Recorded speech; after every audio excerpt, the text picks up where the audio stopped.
Dennis, ipaliwanag mo sa amin ang mga totoong nangyari. Ang pangit ng bruhang to.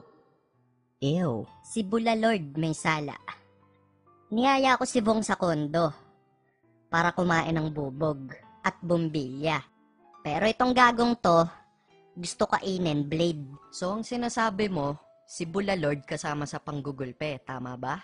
Ang hapdi mo sa mata. Ugh. Opo, may ebidensya ako. Nakunan siya sa CCTV camera. Parang ang gago eh. Bumabati sa mga kamag-anak niya eh. Wala namang audio yun. Ito po ang aking katibayan.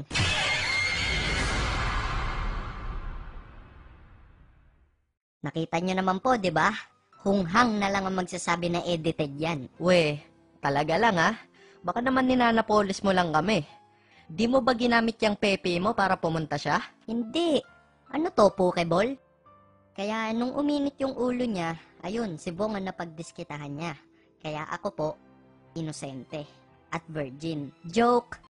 Ayan po mga kapuso, ang nakuha namin pahayag mula kay Cornejo.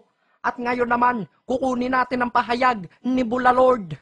Bulalord, and into the home stretch it's still wind blown followed now by silver story on the outside, and by the rail it's still materiales fuertes, and down the straight they go it's still wind blown followed now by silver story on the outside, and finally, Bulalord, pasok! Teka, time first.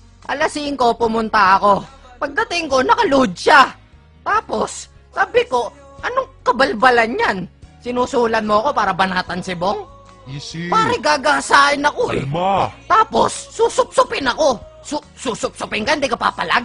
Masarap yun. Eh, may kaiba tayo. Huwag mo ko'y tulad sa'yo, pare. Mabait ako, tanong mo pa kay ano. Susupsupin ka na, Eto, ayaw huwag mo niyong pa. tutularan tong gagon to, ha.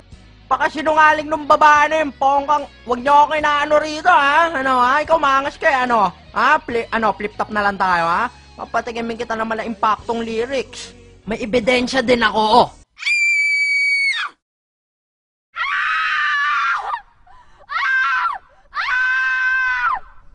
Bulalord, kung may problema ka sa akin, text mo lang ako sa Dennis Hotline.